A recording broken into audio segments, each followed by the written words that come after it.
to reflect on your day and even your past week. Thank you, and enjoy the show.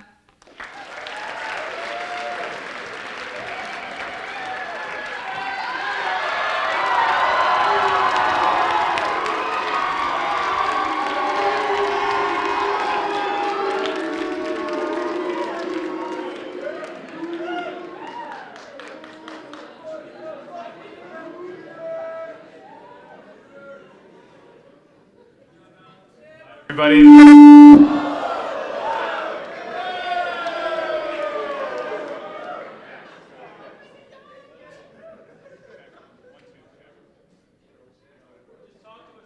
All right. My name is.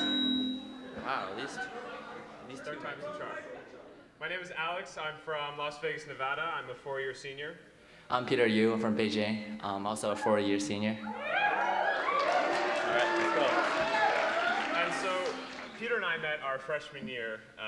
We're not exactly sure when, but by the end of freshman year, we wanted to room together for sophomore year. So sophomore year, we roomed HTT4. Last year of Mr. Caesars and Christopher Bravo. He's somewhere out there. But we were in one of the smallest rooms on the floor, and right about now, we decided that we wanted to do a four-hands piece for MLK Day. So we came out with Brahms' Hungarian Dance, which was a blast. We had a lot of fun with that. And when it came to junior year, we kind of went our separate ways. Peter went to HTT4. He was a monitor up there. I was on 3. But we decided to do the same thing for last year's MLK Day. We did the saber dance, which was a blast. Lots of octaves up and down the piano. And here we are again for this year to do it one last time. Yeah, so we decided to really challenge ourselves. We picked a piece that's fast, exciting, and since it's really involves a lot of movement, we can't play on the same piano. So the challenge also lies in the fact that we're playing on 2 separate pianos this time. We can only coordinate with each other with eye contact and also just basically hearing. So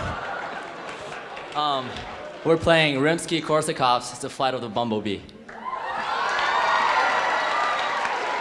We want to thank you all for coming out, and we want to thank everybody who has watched us for the past 3 years. We end the piece, Peter runs over, we play the final page together on one piano, and we think that's symbolic of our last year here at Taft, together.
Hi, everyone. My name is Lauren, and I'm a junior. My family's from Venezuela, and my dad and I are the only ones who were born here and not there. As many of you may or may not know, Venezuela is living through an extremely dire situation, and I have many family members like my grandma, my cousins, and my uncles who still live there through it all. Personally, I was extremely grateful of only seeing my grandma and my family at least once a year sometimes since I was born. But with everything that is going on, the last time I've seen any of them was at least 5 years ago. I wrote this poem when the situation back home was becoming worse and worse, with more protests and resource scarcity. But I still have hope, and if for whatever reason any of you have family or friends that you haven't seen in a long time, I hope you continue to have hope too. A cry. A pleading noise so loud that only the strongest of hearts could hear. The wounds where leaders lack so much love that the bleeding dries quick like spewing lava, and the cries are muffled by the hard rock. What the world sees is hatred running down the sides of mountains, trickling through the water that the children in the heartbroken thirst for. What I see is paradise split by the greedy, with waters so clear that corruption turns them invisible to its people. My home is here, but at one point my home was also there. I would share laughs and pains, ups and downs, with people I loved and people I had just met. My body was born here, but my heart was born there, where people's spirits remain unbroken despite the lies they've been fed and the food they've been deprived of. Through it all, Venezuela is still the most beautiful place on earth to me, and I hope that one day what I see becomes what you see too. Thank you.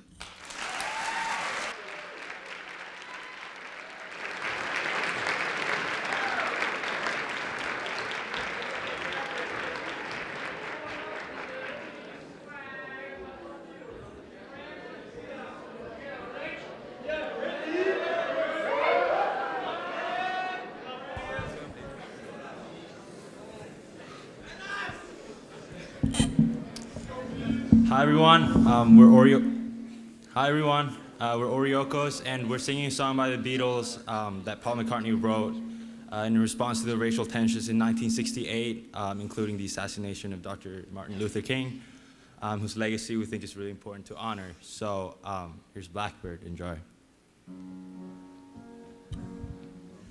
1, 2, 3, 4, 1, 2.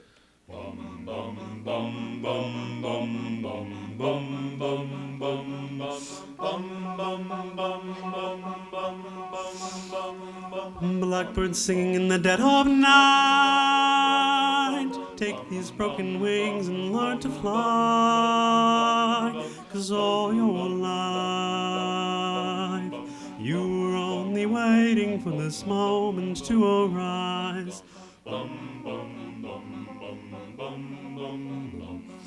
Blackbird singing in the dead of night, take these sunken eyes and learn to see, 'cause all your life you were only waiting for this moment to be free.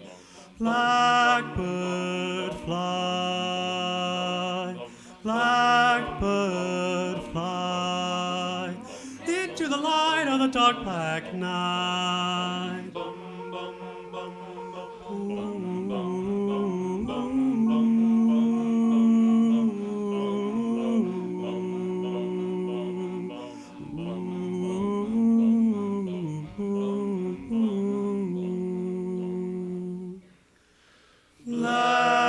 Blackbird fly, blackbird fly, into the light of the dark black night.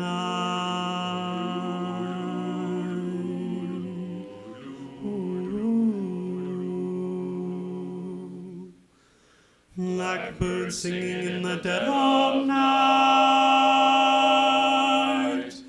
take these broken wings and learn to fly. All your life you were only waiting for this moment to arise. You were only waiting for this moment to arise. You moment to all rise.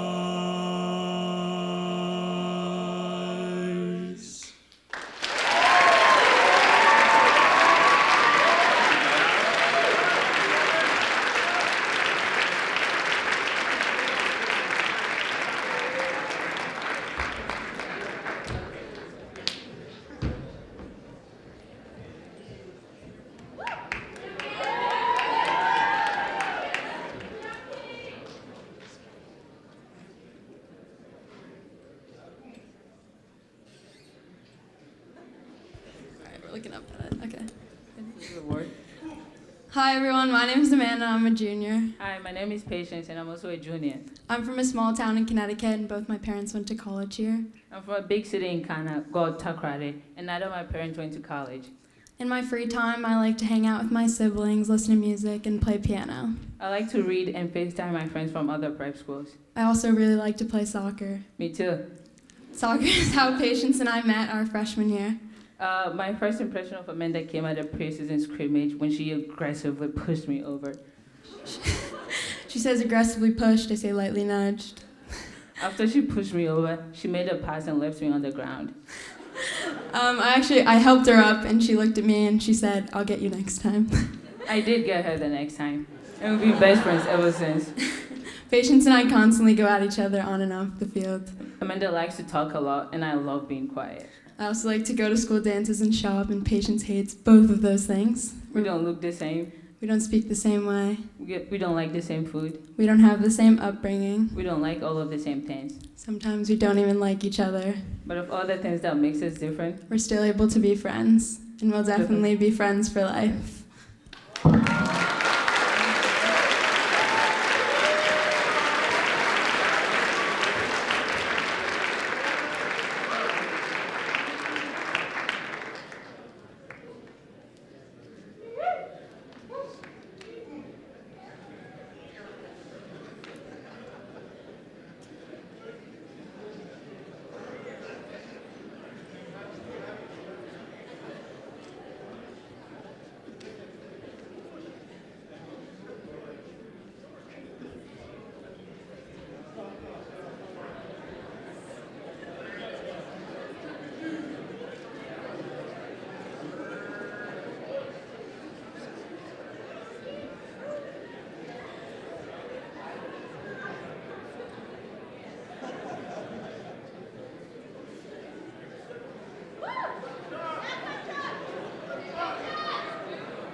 Hi, I'm Kunshuk. I'm a Tibetan four-year senior from Nepal, and we are the International Music Club. And so I'm co-heads with Pisha, who actually arranged this medley of songs from around the world. And she will be singing a Thai song. Nicole here will be singing a Chinese song, and I'll be singing and rapping some English.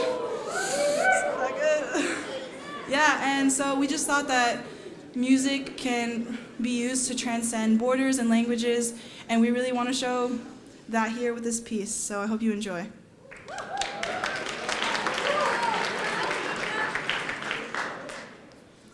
L is for the way you look at me. O is for the only one I see. V is very, very extraordinary. E is even more than anyone that you adore can. Love is all that I can give to you. Love is more than just a game for two. Two in love can make it. Take my heart, but please don't break it. Love was made for me and you. 感受停在我发端的指尖，如何瞬间冻这世界。It's not fine. 心中望着我坚定的双眼，也许已经没有明天。It's not 面对 fine. 浩瀚的星海，我们微笑的向着爱。面对浩瀚的星海，我们微笑的向着爱。Why don't we rewrite the stars? You were made to be mine. Nothing can keep us apart. You were the one I was meant to find. It's up to me. Not up to me. It's up to you.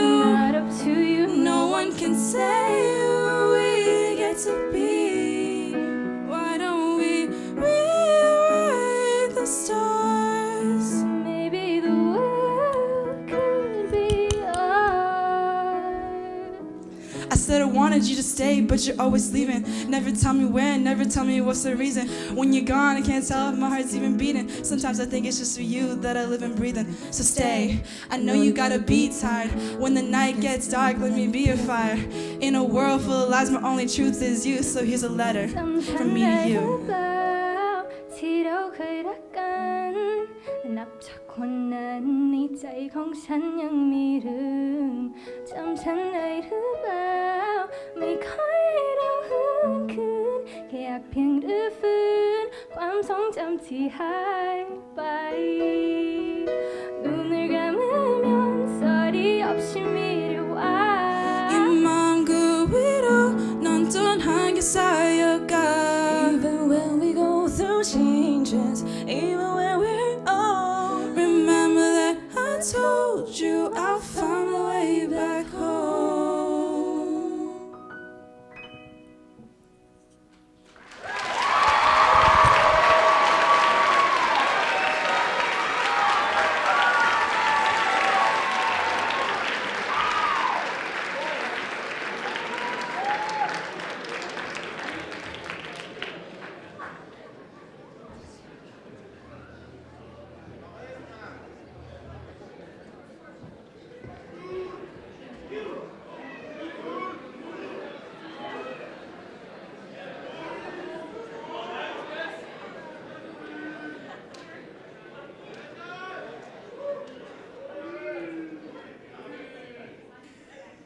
What's up?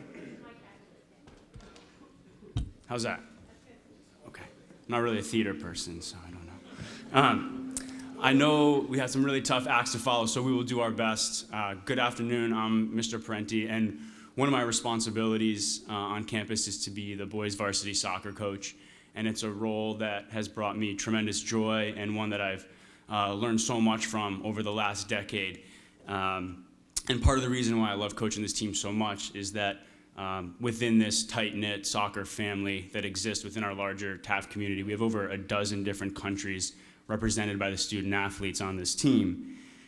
So I'd like to introduce three of these boys and tell a brief anecdote about each one that I think speaks to a lot of the themes that we've been exploring and discussing on MLK Day, things like diversity, inclusion, courage, and just simply not rushing to judgment. So first, I want to talk about Noor Adhikari. When Noor was applying to Taft, I knew that he was a passionate soccer player, and so we set up a Skype conversation, and I had a great conversation with Noor and his mom, and as soon as the call ended, I did what any coach would do and Googled Noor instantly, hoping to find maybe a highlight video, some articles about Noor, maybe him holding a soccer trophy. But all I found was pages and pages of Noor being a model, modeling clothing. I mean, I knew he's a handsome guy and all, but, and then so I searched a little deeper, maybe it was just a different Noor, and found about this great musical theater career that he had and how he's really talented on stage. And all this was well and good, but I was a little bit nervous as to how this exactly was going to help our soccer team. Is he going to be out on the field avoiding contact for fear of ruining his modeling career, for instance. But as it turns out, Noor is actually a very physical and rugged player on the field, and I probably should not have rushed to that judgment about Noor, and certainly I'm so thankful that he has many talents and that soccer is just one of the things at which he excels.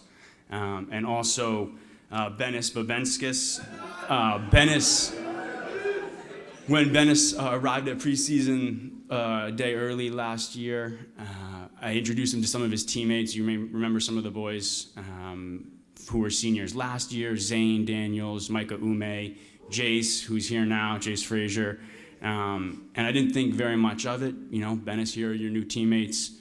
Welcome to Taft. And then later in this really sort of honest and vulnerable moment, Benis shared with me and with some of the other boys. That was actually the first time he had ever spoken to a black person before. And I don't know really how I felt in that moment, but just that it was a really strong feeling, and I just really appreciated Benis's sort of honesty and openness in that moment. And then I just remember Micah kind of putting his arm around Benis and saying, "Well, that's Taft for you, buddy." And I thought that was a really poignant introduction to Taft and something that really has stuck with me. And then finally, Urdi Diane. Urdi and I have something in common in that we both have New Haven roots. Although I was born in New Haven, Urdi moved there about 4 or 5 years ago with his family from Guinea.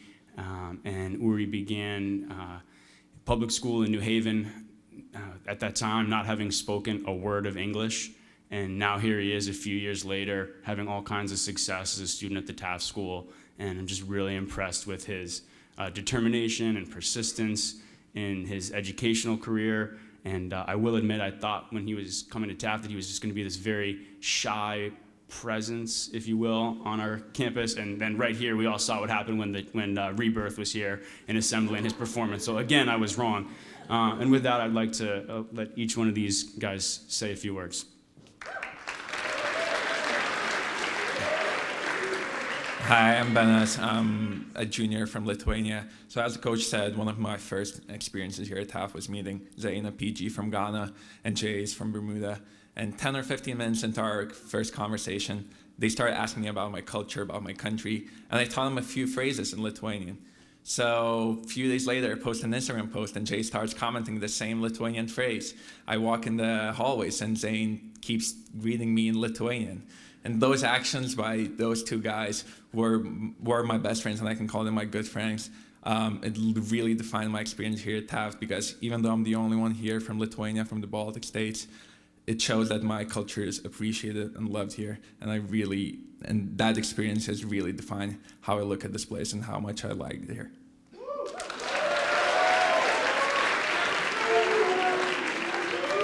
Hi everyone. I'm Noor from Cape Town, South Africa. And where I'm from, if you were to get a 60 or 70 or 50 on a test, quiz, or paper back home, that would be considered good, and you'd be happy to go home to show your parents. So I'm gonna tell you about the first grade I received at Taft. I remember I was in English classroom with Jason Zhao to my left and Alex Ervstein to my right. And Mr. Ball was handing out the papers. And when I got my paper, I was so overwhelmed. I was in shock. I was so hyped, to put it that way. I had an 80. I remember I was so excited to go back to my dorm room to take a picture and show my mom and stuff, because I was just so happy. And then after taking a picture and sending it to my mom, I went to the dining hall and I got some food, and I went to go sit down next to Benis Babenskas. And when I sat down, I heard him complaining about him having failed his AP Euro test, in which he got an 89. And I decided to keep my achievements to myself. But I still think of Benis as a motivation, and I learned from his failure to do better in my academic work. Thank you.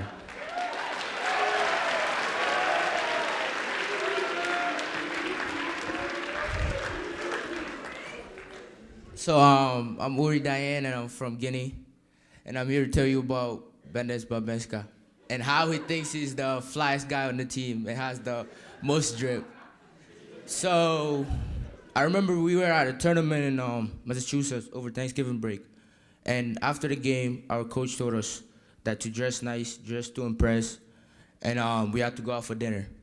So I came out wearing jeans, sweatshirt, a jean jacket, and some Air Maxes.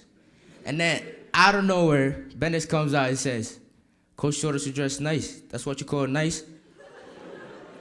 And I looked at him, I was like, "I don't know, Coach told us to dress nice." So he said, "Look at me, this is how you dress." So since that day, he said, "This is drip, this is how you dress." So then since that day, we named him Badripskas. Thank you. So and then that's where I learned that even though Bennett is one of the smartest person I know, but he still needs some lessons on fashion. Thank you.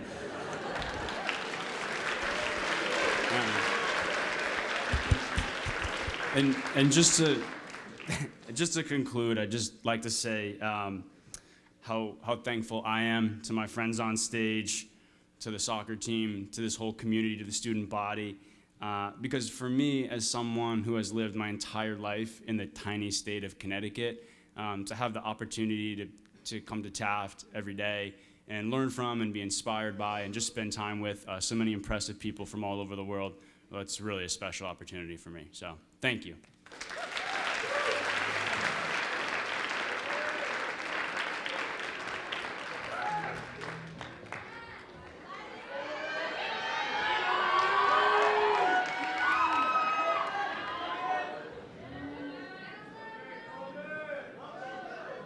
Okay.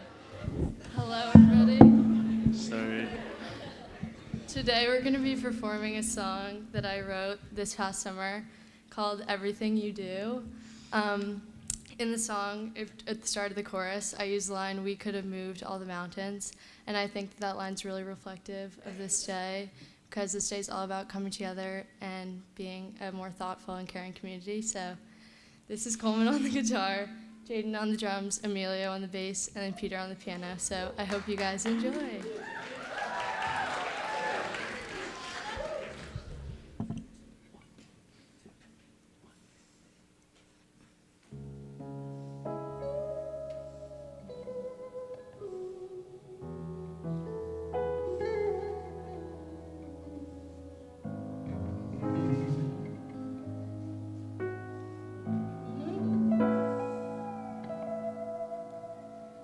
I've been shaken. I've been bruised. What the hell does that mean to you?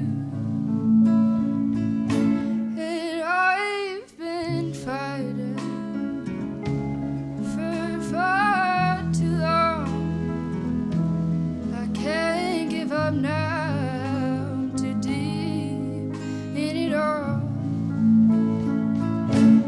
Say that you care when I know that you don't. Need to turn myself around before you throw me out. 'Cause we could have moved all the mountains if we wanted to. I would have pushed past the torture.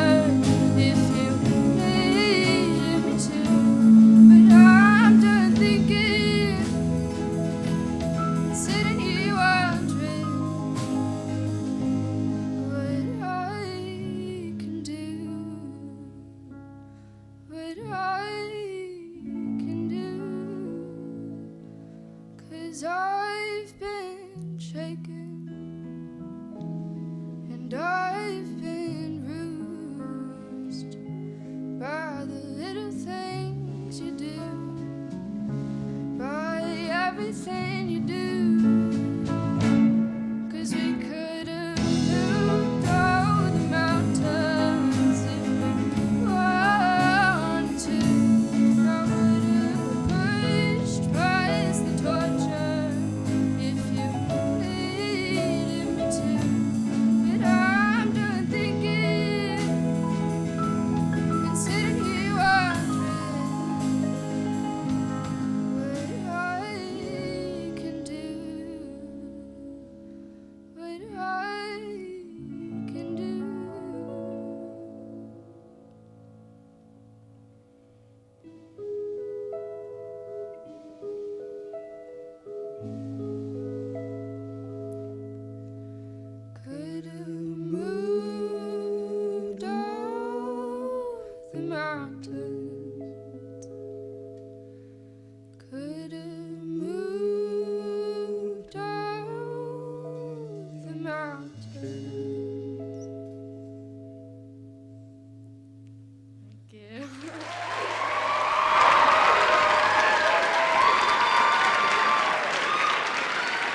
Cloud. This is my partner, Alicia Mogg, and today we're going to perform a duet that we entitled Blair. So the first time I met Alicia, I knew she was a ballet dancer right off the bat from her turns and her leap. And so I was thinking to myself, like, how the hell am I supposed to make a duet with her? Because I wasn't really that experienced in ballet, but after a while, we kind of figured out that even though we have two distinct styles of dance, we are able to come as one and make a beautiful piece. And so we hope you enjoy. Thank you.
Hi, team. Are you ready? Yep. Did you bring your dancing shoes? No. Oh. I think they're an AC teacher. That was amazing. I'm so in awe of the talent and the bravery of all the students that were up here today. So thank you so much for that.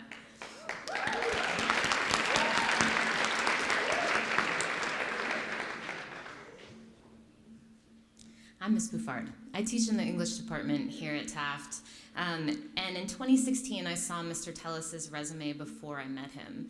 And I was really, really hopeful that he was going to come here because I knew that there was going to be a lot about me that he would understand. We started our teaching careers in the same place. I was there 10 years before him. If you weren't at our presentation this morning, we both began teaching in the Mississippi Delta, which is a region of the South that's indelibly linked with the memory of slavery, with some of the most brutal moments of the civil rights movement of the 1960s. It's also the home of the cradle, really, of American music. It's home to an incredible patchwork of accents, to great food, and to a lot of natural beauty. I knew that I wasn't going to have to explain a lot about what I thought about teaching and about learning to Mr. Tellis, and I was really excited for him to come here. So I'm Mr. Tellis. I also teach English, and I live in HDT too. So I met Mrs. Buffard at the new faculty dinner. I remember that day fondly because when my mentor introduced us, Mrs. Buffard immediately asked for a hug. As a hugger, I quickly said yes. Then I realized that she had also taught in Mississippi, and then I asked for another hug. Partly because doing Teach for America and being in the Mississippi Delta puts you into a special club. Even 10 years apart, I knew immediately that we probably had cried, screamed, and celebrated over the same types of experiences. I feel like I learn a lot more about patience from Mr. Tellis every day. Things might be getting wild in a nacho feed on HDT2, but he's still just there, calm and steady, reminding everyone that there's no cursing on the corridor. Or it might be getting really exciting to talk about Iago and his jealousy, but he's just reminding you that there's 1 minute left to answer the questions. He's always so optimistic. He's always holding people up into the light. He's always positive and advocating for people. I'm really happy for the students that Mr. Tellis gets to teach. Throughout my time at Taft, Mrs. Buffard has become more than just my colleague. She's really a sister to me. If I were to win the lottery, the Mega Million, I'd probably call her and then my mother. But on a more serious note, I admire Mrs. Buffard's ability to lead without making a fuss, and her ability to be such an impactful teacher. I am always texting and asking for advice, and she always graciously avails herself. She and her family have accepted me with open arms, and I'm extremely grateful to have them all in my life. When I get married, someday, far off into the future, I fully expect Mrs. Buffard to be a groomsman, or groomswoman, rather, and Matt, Maeve, and little E to be there as well. Whatever you want. Make it happen. One night last week, I was walking down Main Hall away from the dining hall with my 2 children, Maeve and Everett, and they spotted Mr. Tellis down at the end of the hallway, and they went running to him. They hugged him, because that's what we do. This moment really resonated with me, particularly because we were getting ready to talk today. We'd been talking about the legacy of 1619 and the legacy of the civil rights movement in this country, our varied experiences of living and working in the Deep South.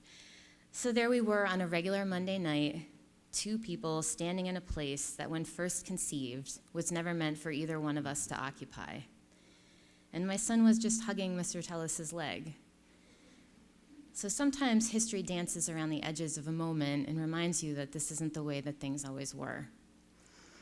The Taft of 2020 is for every single person in this room.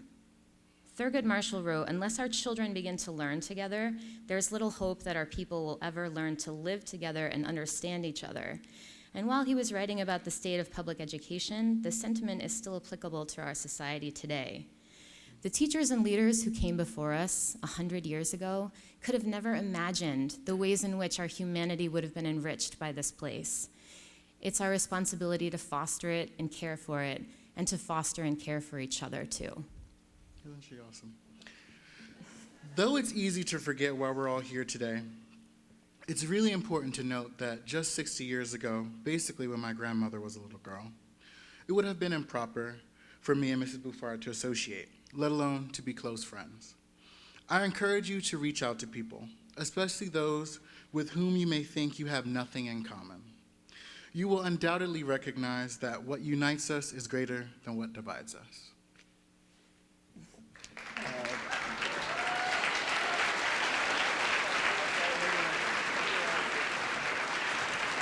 One day, when the glory comes, it will be ours.